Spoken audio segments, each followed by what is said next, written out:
Todos encontraram? Amém?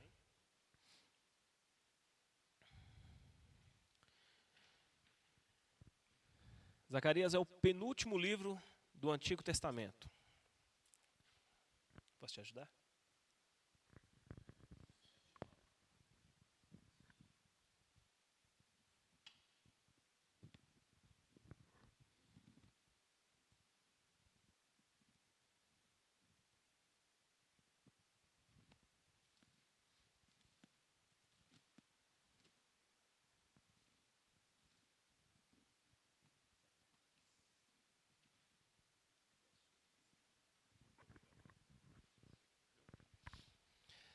Zacarias, capítulo 5, do verso 1 a 4, diz assim: Levantei novamente os olhos e vi diante de mim um pergaminho que voava. O anjo então me perguntou: O que você está vendo? Eu respondi: Eu vejo um pergaminho voando, com 9 metros de comprimento por 4,5 de largura. Então ele me disse: Nele está escrito a maldição que está sendo derramada sobre toda a terra, porque tanto o ladrão como o que jura falsamente serão expulsos, conforme essa maldição. Assim declara o Senhor dos Exércitos: Eu lancei essa maldição para que ela entre na casa do ladrão e na casa do que jura falsamente pelo meu nome. Ela ficará em sua casa e destruirá tanto as vigas como os tijolos. Amém? Ou misericórdia? Nesta sexta visão que o profeta Zacarias aqui teve em seu livro, uma mensagem, uma visão tanto quanto estranha para ele. A gente tenta imaginar e se colocar no lugar do profeta Zacarias naquele momento e contemplar ali, naquela visão, algo ao mesmo tempo familiar, um pergaminho, um rolo de pergaminho, era bastante familiar a ele, mas não naquela proporção, né? O tamanho aqui, ele é especificado, né, no texto, né? Fica bem claro aqui o tamanho que era este pergaminho. Esse pergaminho, ele tinha 9 metros, ele aberto, né? Ele desenrolado, 9 metros de comprimento por 4,5 de largura. Mas se não bastasse o tamanho, né, a proporção exagerada, né, desse pergaminho gigante, tinha ainda algo mais estranho ainda. O que estava acontecendo com ele? Ele voava, né? Então isso parecia um tanto quanto estranho aos olhos do profeta Zacarias, né? Mas havia um propósito bem específico para isso, né? Então, primeiramente, nós precisamos ter um entendimento claro do que significa este pergaminho, do que ele representa. Depois, analisarmos a mensagem que estava descrita ali naquele pergaminho. E qual era a aplicação dessa mensagem para o povo ali especificamente, né? Algo que a gente precisa primeiramente destacar, meus queridos, é que este rolo de pergaminho enorme, de 9 metros de comprimento, mais 4,5 de largura, né, ele tinha um propósito para ter esse tamanho todo, né? Do contrário, não se deixaria ali bem claro o tamanho, a descrição dessa proporção. Se a descrição da proporção desse pergaminho não fosse algo importante, ele não teria sido deixado aqui registrado para nós, né? Então, quando nós olhamos para um pergaminho com essa proporção, com esse tamanho, e ainda de uma maneira bem clara, né, visível, o texto diz que ele voava. Então, a gente quase que para efeito de comparação, né, seria mais ou menos, já viram aqueles, quando você está na praia, parece aquele aviãozinho voando com uma faixa presa, né, atrás dele? e ele passa voando assim, aí todo mundo olha para o céu, vê aquela faixa enorme com um dizer escrito ali, né? Uma propaganda, uma mensagem, alguma coisa, né? Descrita naquela faixa, naquele banner, e aquele aviãozinho passa ali, levando, amarrado atrás dele, aquela faixa enorme, né? Então, para efeito de comparação, né, é mais ou menos o que Zacarias estava vendo.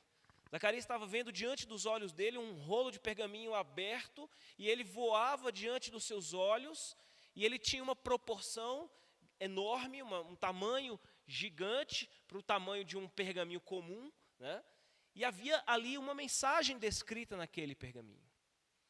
Quando nós pensamos nessa proporção e na maneira como estava disposto diante dos olhos do profeta, logo percebemos, queridos, que na circunstância, no contexto histórico que Zacarias profetizava, era algo extremamente importante que a mensagem do Senhor, descrita ali naquele pergaminho, precisava ser vista, enxergada por todos. A palavra de Deus que ali continha, naquele enorme pergaminho que voava, estava ali, naquela proporção, disposto daquela maneira, com o propósito de ser visto, enxergado. A mensagem precisava ser anunciada de uma maneira suficientemente clara e visível. Lembram quando o profeta Abacuque profetizou? E Deus ordenou a Abacuque: vai lá, faz uma placa enorme, um outdoor enorme, e coloca esta mensagem para que todos que passarem correndo consigam ver e enxergar. A diferença é que aqui Deus não mandou o profeta fazer como mandou Abacuque. Aqui o próprio Deus trouxe ao profeta a visão. E a ideia é justamente essa: que a palavra de Deus seja anunciada e pregada. O texto diz que esta mensagem contida neste pergaminho enorme, gigante e voador, ele precisava chegar ao conhecimento de toda a terra. Veja só, o verso 3 diz: nele está escrita a maldição que está sendo derramada sobre quem? Sobre toda a terra, a face de toda a terra. Então, deveria realmente ser grande o suficiente para que todos os moradores da terra pudessem ali contemplar.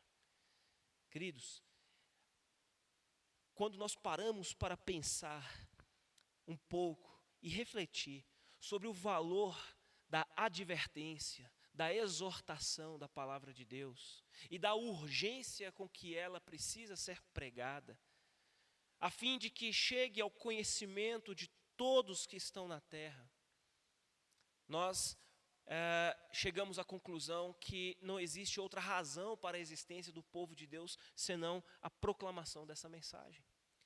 O povo de Judá havia regressado depois de 70 anos do cativeiro. Sua prioridade deveria ser a reconstrução do templo, deveria ser a restauração da presença de Deus no meio deles. No entanto, o povo, juntamente com sua liderança religiosa, os sacerdotes, diante dos desafios, obstáculos, diante dos entraves para a reconstrução deste templo, logo abandonaram a construção e foram cada um cuidar da sua própria vida. E nisso passaram 16 anos. E enquanto eles estavam ali tão atarefados, cuidando cada um da sua própria vida, de maneira egoísta, de maneira particular, o templo do Senhor estava abandonado em ruínas. E a presença de Deus, cuja era prioridade para eles ser restaurada no meio do povo, estava sendo deixado como algo sem valor, sem importância. E nós aprendemos nessa primeira parte da visão, queridos, pensando um pouco sobre o tamanho desse pergaminho e a sua proporção e a maneira como ele está disposto ali, nós passamos a refletir melhor sobre a importância da mensagem de Deus ser vista, ser observada, ser compreendida.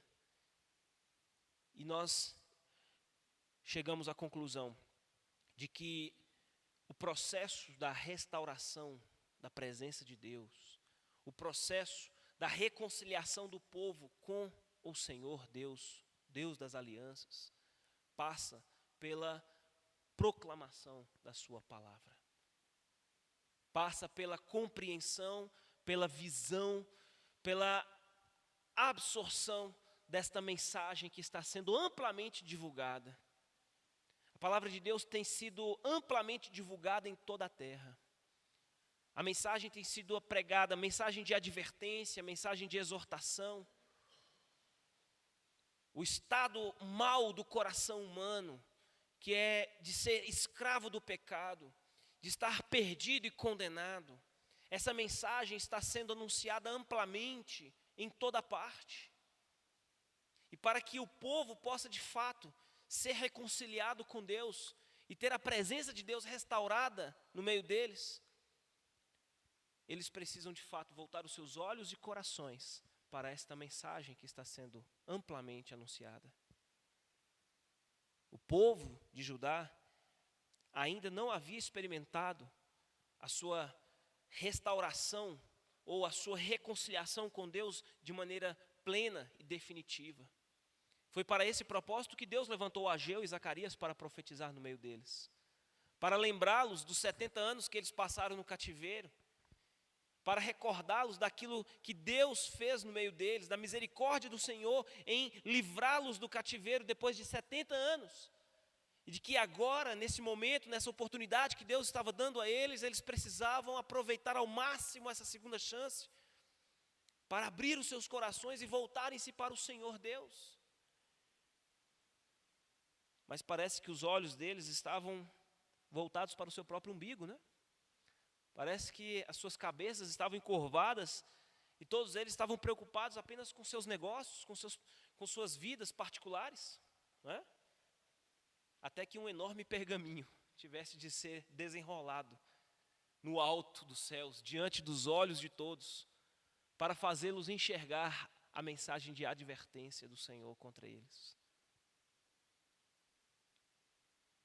Existem muitas pessoas que têm negligenciado a palavra de Deus, vez após vez, dia após dia, ano após ano.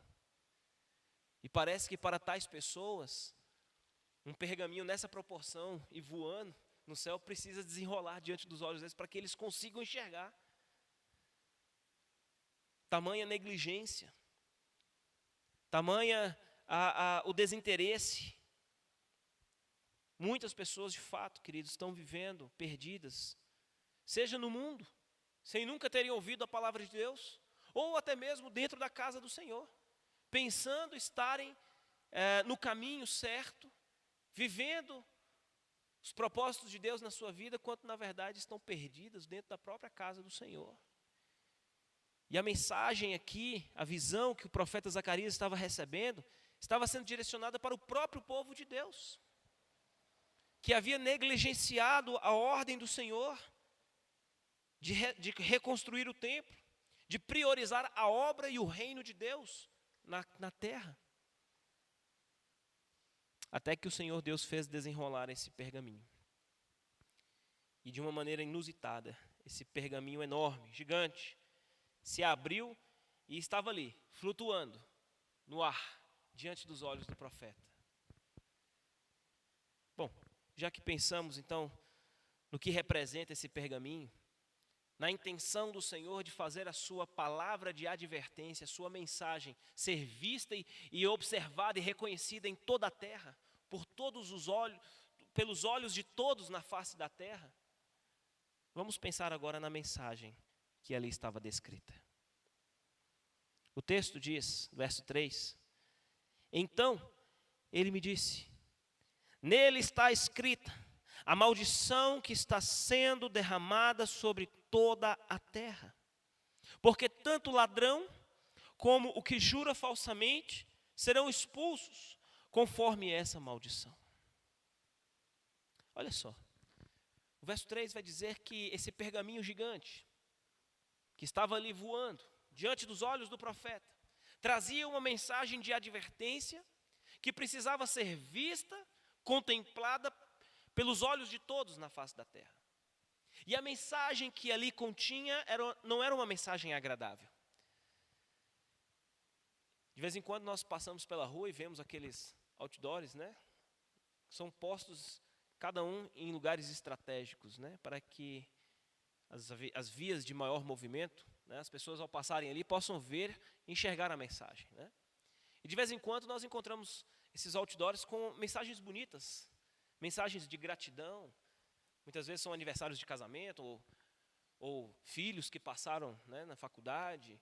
São mensagens de esperança e a gente passa, lê aquela mensagem, acha muito bonito.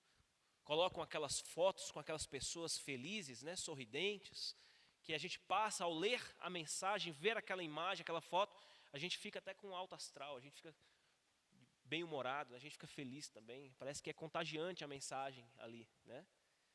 Mas essa mensagem que estava ali naquele pergaminho não era nada agradável, não era nada contagiante. Na verdade, era uma mensagem de profundo desespero. Era uma mensagem que trazia um alerta, uma advertência ao povo de Deus naquela época. E o texto redigido naquele pergaminho denota alguns mandamentos que o Senhor Deus deu a Moisés no Decálogo, né, os 10 mandamentos. Nós temos ali o não roubarás, né, e ainda um outro mandamento. Não dirás falso testemunho, né? São 2 mandamentos. Mas há quem interprete que possa ser 3, porque ao final, no verso 4, ele vai dizer que não jura falsamente pelo meu nome. Então, ainda é usar o nome de Deus em vão, né? Ou jurar falsamente em nome de Deus, né? Por que foram escolhidos estes mandamentos especificamente para descrever a mensagem ali naquele pergaminho? Nós não sabemos ao certo o porquê escolheram exatamente, o Senhor Deus escolheu exatamente esses 2 mandamentos ou 3 mandamentos para transmitir essa mensagem de maldição ao povo de Judá. Alguns estudiosos defendem a ideia de que esses mandamentos poderiam ser vistos claramente no modo de viver das pessoas daquela época. O povo de Judá, eles haviam regressado do cativeiro, haviam abandonado a obra da reconstrução do templo, estavam cada um cuidando das suas próprias vidas, e lembrem-se que Jerusalém estava em completa ruínas, né? As pessoas estavam ali trabalhando, cada um para reconstruir suas próprias casas, reconstruir os campos que estavam destruídos, recuperar a economia da cidade. E esses 2 mandamentos são citados aqui como se estivessem de fato sendo praticados pelo próprio povo de Deus. Pessoas estivessem roubando umas das outras, outras falando mentiras, fazendo juras falsas, né, jurando falsamente, outros falando em nome de Deus, de maneira mentirosa, enganosa. E tais pecados estavam sendo praticados no meio do povo de Deus, e a mensagem diz que a maldição do Senhor seria derramada sobre eles por estarem vivendo o pecado, descumprindo com os mandamentos de Deus. Em outras palavras, o povo de Deus que havia saído do cativeiro, ao invés de se dedicarem na restauração da presença de Deus, aproveitando a misericórdia de Deus concedida a eles para este fim, eles ainda não haviam compreendido o que Deus havia feito com eles. Eles abandonaram a reconstrução do templo, voltaram de maneira egoísta para cuidar dos seus próprios afazeres, da reconstrução de suas próprias casas, e se aventuraram a novamente desobedecer à lei de Deus, a andar em rebeldia e desobediência para com a palavra do Senhor. E este mesmo Deus havia se levantado contra estes. As consequências para com este povo seriam terríveis. O verso 4 diz que o Senhor Deus lançou essa maldição para que ela entre na casa do ladrão e na casa do que jura falsamente pelo meu nome. Essa maldição, talvez as pessoas ali ao praticarem aqueles pecados, desobedecerem à lei de Deus, poderiam imaginar que talvez ninguém fosse perceber, talvez que ninguém fosse notar, Talvez Deus não estivesse olhando, talvez Deus não se importasse em vê-los praticando aqueles pecados, mas o Senhor Deus estava de olho sim. E Ele não só estava de olho, como Ele decidiu intervir nessa situação. E as consequências viriam sobre eles de uma maneira profunda, onde o texto diz que a sua própria casa seria afetada. Tanto os ladrões como os mentirosos, quanto aqueles que falam em nome de Deus de maneira falsa, enganosa, teriam as suas casas reduzidas a ruínas, a uma destruição completa. Queridos, esta é uma mensagem que está disposta de uma maneira clara, visível, urgente, que retrata o estado mau do coração humano, que se rebela contra o Senhor, mesmo diante das oportunidades que Deus concede a ele. O povo ainda se rebela contra o Senhor, ainda se volta contra a palavra de Deus, incorre nos mesmos erros praticados anteriormente, que outrora haviam sido perdoados. O povo se volta contra o Senhor em desobediência à sua palavra. E é por essa razão que a maldição sobreviria sobre eles. A maldição é fruto da desobediência, do pecado. Qual é a esperança que esse povo teria ao viver no pecado de maneira tão obstinada, incorrendo novamente no descumprimento da aliança, do pacto, da lei do Senhor, desperdiçando as oportunidades que Deus misericordiosamente tem dado a eles para terem a presença dele, a presença do Senhor restaurada no meio deles? Qual é a esperança que esse povo teria? Assim como qual é a esperança que todo ser humano que está debaixo da maldição, vivendo em desobediência à palavra de Deus, qual é a esperança que estes têm? Agora eu quero voltar novamente às medidas desse rolo, como algo interessante para ser observado. O texto diz qual era o tamanho do pergaminho voante: 9 metros por 4,5. Por que mencionar essa medida, essa proporção? Sabe que na Bíblia, poucas vezes se menciona medidas assim, de maneira tão específica e tão clara. Mas no Antigo Testamento, existem 2 outras situações no livro de Reis, em que essas medidas são mencionadas. Sabe aonde? Primeiro, o tabernáculo. O tabernáculo, ele havia um pátio externo, que era feito por uma cerca, e depois uma tenda. E essa tenda, ela tinha 2 ambientes. O primeiro ambiente, o santo lugar, onde ali havia o candelabro, lembram da mensagem anterior? A 5ª visão do profeta Zacarias, o candelabro de 7 lâmpadas, ali ficava no santo lugar. Ficava o altar com incensário e a mesa da proposição. E no outro ambiente, mais íntimo, o santíssimo lugar, né? Esse primeiro ambiente, depois do ambiente externo, o santo lugar, onde ficava o candelabro, o incensário e a mesa da proposição, a medida dele é específica: 9 metros por 4,5. Essa era a medida do santo lugar.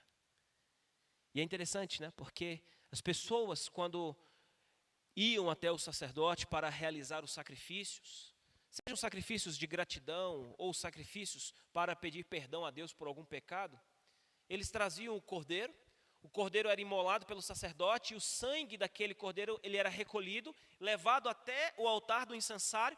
Sobre o incenso ele era aspergido, jogado o sangue ali, e a fumaça que saía do incensário adentrava pela cortina do santo lugar, do santíssimo lugar.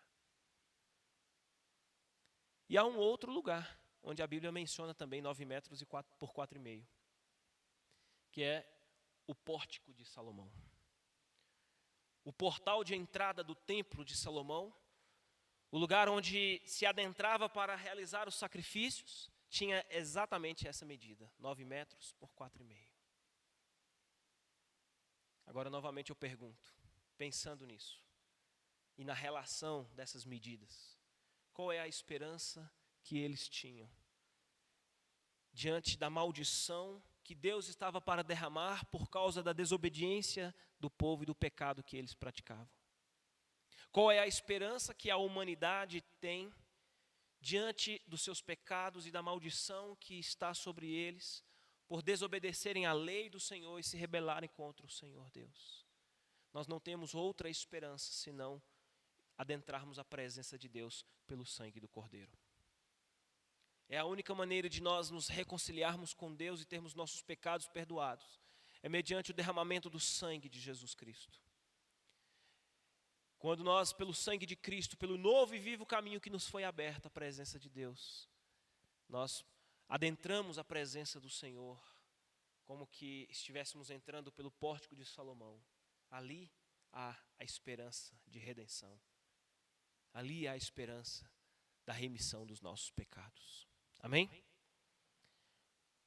Esta sexta visão que o Senhor Deus concedeu ao profeta Zacarias foi uma mensagem grande, uma mensagem que foi disposta propositadamente para que todo olho na face da terra pudesse contemplar e perceber a sua real condição.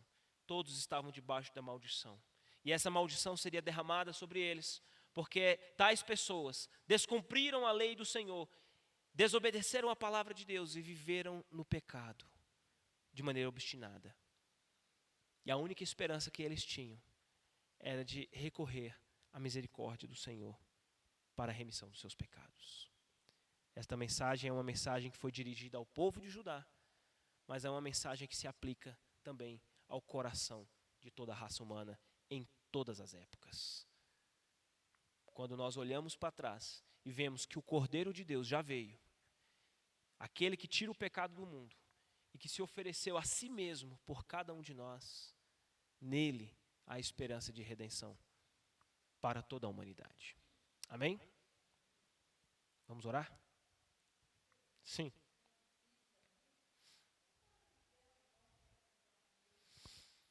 Grande, né? Agora imagina ela voando. Com uma mensagem urgente, uma advertência, né?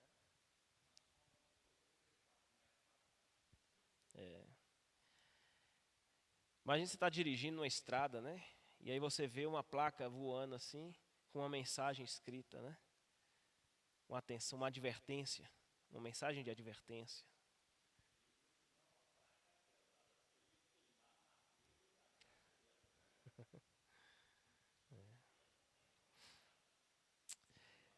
Queridos, isso nos leva a pensar muito no quão é importante nós levarmos a sério a palavra de Deus, né? Às vezes, muitas pessoas passam anos vivendo um ativismo religioso, né? Vivendo numa rotina religiosa que é tão vazia e não leva a lugar nenhum, que não expõe a realidade verdadeira, pura e verdadeira dos seus corações, né? Quantas vezes falta nos nossos púlpitos mensagens de advertência que mostram o estado mal do coração humano e a necessidade de arrependimento, de se buscar a Deus, de confessar os seus pecados, de abandonar os pecados e voltar-se para Deus, né?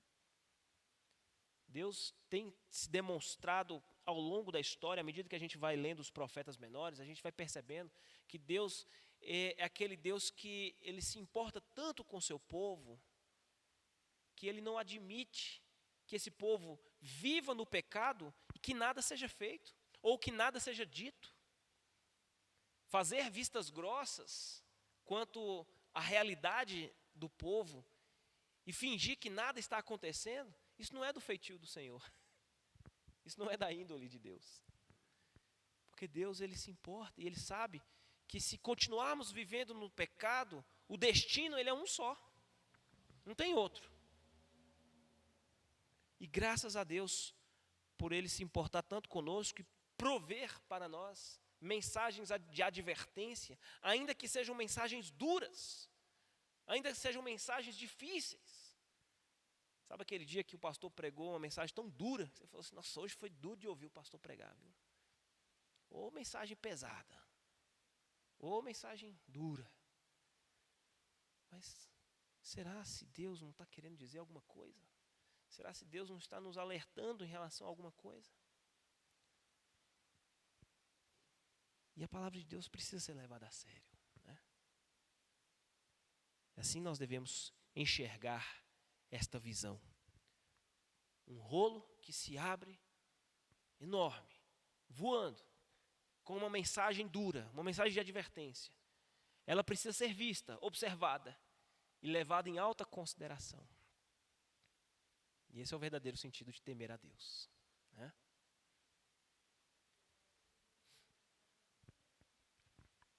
Sim, os ladrões, né, roubando, né, falar falsamente é mentira, né? E isso se aplica em todos os sentidos, né? Talvez sejam dois mandamentos que estejam bem presentes na prática cotidiana do povo de Judá naqueles dias, como também podem ser dois mandamentos que resumem todos os outros, né?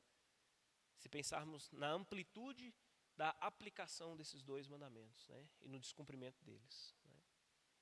Mas de uma forma ou de outra revelam o estado mal do nosso coração, né? Quando é que uma pessoa ela vive debaixo de maldição? Às vezes as pessoas se preocupam muito com essa palavrinha maldição, né? Maldição hereditária, né? Ah, maldição que passou de pai para filho, né? Maldição, a pessoa está debaixo de maldição, tem que fazer uma oração de quebra de maldição, né? Já viu essas orações? Oração de quebra de maldição? Você tem que ir na campanha tal para poder quebrar a maldição que está na sua vida, né? E a Bíblia diz que a única maneira que uma pessoa ela está, a única forma, né, de uma pessoa estar debaixo de maldição é quando ela está no pecado. Se ela vive em pecado, ela está debaixo de maldição. Não existe a menor possibilidade de alguém viver as bênçãos de Deus, a plenitude da presença de Deus na sua vida, no seu coração, no seu dia a dia, vivendo amigavelmente com o pecado. Não é isso que o João escreve na epístola dele?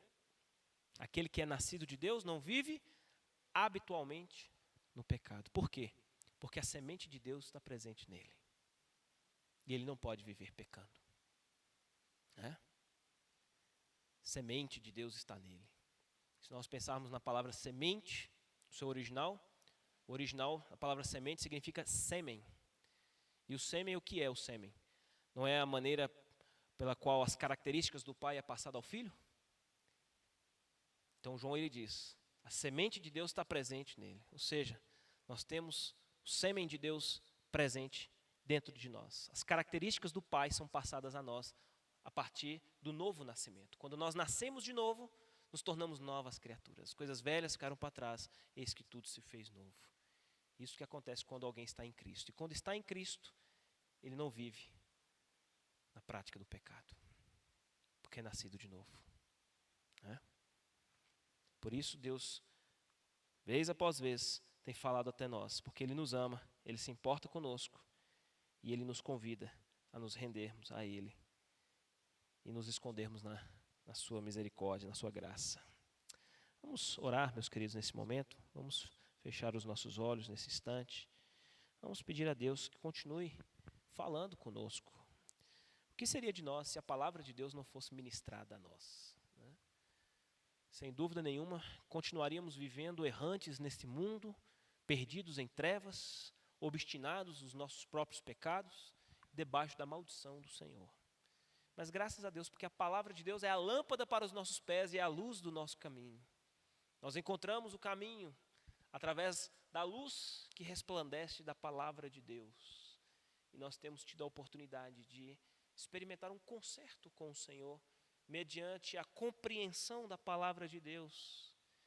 E essa palavra é tão visível, tão nítida, ela está aí à disposição de todos nós. Só não enxerga quem realmente curva, abaixa a sua cabeça, fecha os seus olhos. Somente esses que realmente não vão enxergar. Mas todos aqueles que abrirem os seus olhos e voltarem suas cabeças para o alto, enxergarão esse enorme pergaminho desenrolado ali, como uma mensagem de advertência, uma mensagem urgente para os nossos dias. Que Deus, então, continue a ministrar a nós a sua palavra e continue a nos resgatar de nós mesmos, dos nossos próprios pecados. Vamos orar? Bom, Lélia, esteja fazendo essa oração por nós, meu querido.